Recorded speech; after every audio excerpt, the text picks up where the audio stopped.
quisiera ser el primero será siervo de todos, porque el Hijo del Hombre no vino para ser servido, sino para servir y para dar vida en rescate de muchos. Gloria al Señor.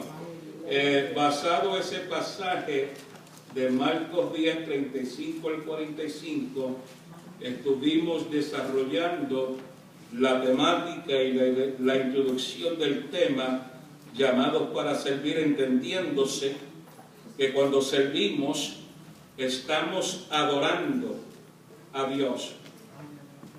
Cuando servimos estamos obedeciendo al llamado de Dios. Por tal razón el tema, llamados a servir, porque en el servicio a Dios usted sirve porque usted fue llamado y porque además de ser llamado, usted está obedeciendo a ese llamado que Dios le ha dado. Cuando usted y yo obedecemos al llamado de Dios, nuestras vidas se convierten en instrumentos de adoración. La vida suya y mía, cuando respondemos al llamado de Dios para servir y somos obedientes, usted se convierte en un instrumento de adoración. En su servicio, cual sea, usted está adorando. Por lo tanto, adoramos en obediencia, ministramos a lo que Dios nos haya llamado a hacer. Y fíjense que usted terminó ahora ministrar. Ministrar lo que Dios le haya dado. Usted va a ministrar el don. Y no hay ninguno acá que no haya recibido don o dones de parte de Dios para ministrarle a otros lo que otros necesitan de lo que tú y yo tenemos. ¿Cuántos entienden que aquí usted tiene don? Así es, Señor. A lo menos un don. Entendiéndose que desde que creíste, fuiste llamado para servir. Además de haber sido llamados para aceptarlo a Él como el Señor de nuestras vidas, somos llamados para ministrar a otro lo que Dios nos ha dado. Por lo tanto, sí le servimos a Dios, pero también servimos a la comunidad, servimos al prójimo, servimos a la iglesia, además de servir a Dios, porque se sobreentiende que si estamos congregados acá es porque estamos sirviéndole al Señor en lo que Dios pide de nosotros, cumpliéndose lo que dice la Biblia: yo y mi casa serviremos a Jehová. ¿Por qué declaramos esa palabra, yo y mi casa serviremos a Jehová? Porque queremos adorar y queremos honrar la palabra de Dios por cuanto Él me llamó. Entonces mi deber es servir a Dios. Y le servimos con nuestros cánticos, le servimos con el tiempo que dedicamos en reuniones como esta para presentarnos delante de Dios. Gloria a Dios, como ofrenda en nuestra adoración, en nuestra proclamación, en nuestra adoración, en nuestras alabanzas de la manera que sean, le estamos sirviéndole a Él. Entendiéndose que fue Dios el que nos llamó a ejecutar tales cosas. La Biblia dice que son muchos los llamados y pocos que los escogidos. ¿Por qué? ¿Por qué son muchos los llamados y pocos los escogidos? ¿Quién me ayuda? Ligeramente, con una frase me puede decir. Porque no todos hacen la voluntad de Dios. Porque no todos hacen la voluntad de Dios. Porque no todos responden al llamado. Porque no todos responden al llamado. Son muchos los llamados, pocos los escogidos, porque no todo el mundo está a la disposición. No todos responden, oyen la voz de Dios, oyen el llamado de Dios, y en vez de acercarse a Dios, se alejan más a Dios. Son muchos los llamados en el sentido que Dios nos ha llamado a todos. A todos. No hay ni uno acá que Dios no haya llamado para servir en la obra. Sin embargo, no todos estamos en la posición y en la disposición de servir en la obra. Y hay que entenderlo. El Señor mismo invitó a muchos, pero no todos respondieron. Unos sí, otros no. Pero aquellos que Dios llama, dentro de lo que Él llama, Él escogerá a aquellos que respondan. Aquellos que estemos dispuestos a funcionar en su obra, en su reino, y poder funcionar como sirviendo en el reino conforme a los dones que Dios le haya repartido a cada cual. Por lo tanto, mi amado, gócese en saber que Dios le ha dado dones. Les pregunté que tenga cuántos tienen a lo menos un don, porque a lo menos un don usted tiene de parte de Dios. Y de ahí Dios sigue añadiendo dones a nuestras vidas, por cuanto le hemos respondido el llamado de Dios. El hecho de estar acá reunidos en esta reunión, en esta noche, en parte es responder al llamado. Porque si no fuésemos a responder al llamado, no nos estuviésemos congregando.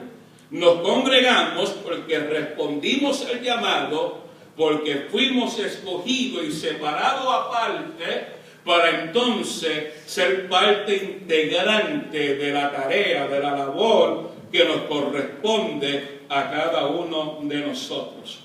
Ahora, no debemos de dejar de funcionar por cuanto otros no funcionen. Usted no funciona por causa del que no funciona, usted funciona porque usted le respondió a Dios. Porque de esos muchos que fueron llamados, Dios lo escogió porque usted respondió, porque usted y yo aceptamos servirle a Él y dejarnos usar por Él. Y a Dios doy gracias, porque aquí hay hermanos y hermanas. Y gloria a Dios que siempre ha habido una iglesia en este lugar dispuesto a funcionar en la obra de Dios. Le hablaba que funcionamos dentro del cuerpo de Cristo, funcionamos entendiéndose que somos iglesia. No cualquier iglesia, somos la iglesia de Dios. Lo importante aquí no es el nombre de la iglesia, es saber que usted es iglesia de Dios. ¿Qué implica y qué significa el término iglesia? El término iglesia, del griego iglesia, viene de ese término griego que significa asamblea. Una asamblea que se congrega para ejecutar una función. Esa asamblea debe de ejecutar la función por la cual fue llamada. Y como asamblea, ¿qué ejecutamos? ¿Qué es lo que llevamos a cabo? La proclamación del Evangelio, la proclamación de la palabra de Dios, la predicación, la enseñanza de la palabra. Por cuanto somos asamblea, esa asamblea ha sido autorizada ¿por quién? Por Dios, porque fue Dios fue Dios el que nos llamó, y fue Él mismo el que instituyó la iglesia como una institución eclesiástica para servir en el reino de Dios. Claro, el término asamblea a veces se confunde por el hecho de que es un término político, pero asamblea implica reunir, congregar un grupo de personas para ejecutar una causa. La causa es el Evangelio. La causa es la proclamación del Evangelio. La causa es Cristo mismo, Señor de señores y Rey de reyes. Por lo tanto, como iglesia de Dios, podemos reafirmar que la iglesia es la institución después de la familia más poderosa sobre la faz de la tierra. ¿Por qué? Porque el Señor así lo estableció. Él declara muy claramente: las puertas del infierno no podrán prevalecer en contra de la iglesia. Porque la iglesia fue instituida por Él y fundamentada sobre esa roca inconmovible que se llama Jesucristo. Por lo tanto, usted y yo somos la iglesia de Dios. Cuando se usa el término la iglesia de Dios, se está utilizando un término global.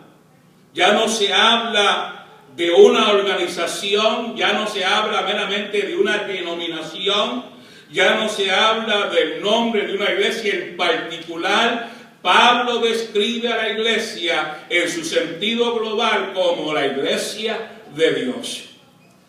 Por eso es que cuando hablamos entonces de la iglesia de Dios, no nos limitamos a nosotros como iglesia, sino de la iglesia global, donde Cristo es la cabeza de la misma, la instituyó sobre la faz de la tierra para que esa iglesia sea luz y sal en el mundo. Luz y sal. Y han pasado los siglos, los años, y desde Cristo para acá, permítame decirle que la iglesia sigue siendo luz en el mundo. Que la iglesia sigue siendo sal en el mundo. Porque de no haber sido así, ya no existiese la iglesia. Pero la iglesia está de pie en su sentido global, gloria a Dios, porque fue fundamentada sobre esa roca, porque hay una declaración profética de una función de esa iglesia hasta que Cristo venga por ella. Mientras tanto, la iglesia sigue ejecutando y ministrando lo que Dios le ha dado. Y es por tal razón que Pablo dice: porque no me avergüenzo del evangelio, porque es poder de Dios. ¿Para qué? Para salvación. Porque el objetivo primordial de la iglesia es la proclamación de ese evangelio con poder para que las almas se salven. Para que siga proyectando la luz, para que siga siendo sal sobre la tierra, que implica entonces que la iglesia es un órgano, diga conmigo, vivo. Si hay luz, hay vida.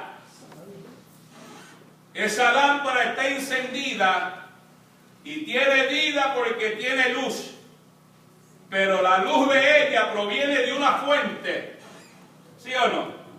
De una fuente de energía que transmite su energía a la bombilla y hace que la bombilla sea luz. La iglesia de igual manera tiene una fuente. Esa fuente se llama Jesucristo.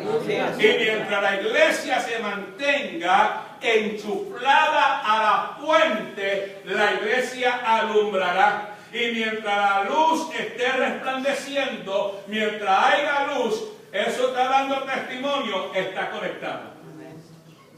Cuando usted ve a un creyente apagado, se desconectó. Cuando usted ve a un creyente moribundo, que está desconectado. Porque, hermano, cuando se está conectado a la fuente, en el caso nuestro en Cristo, esa fuente es una fuente de vida.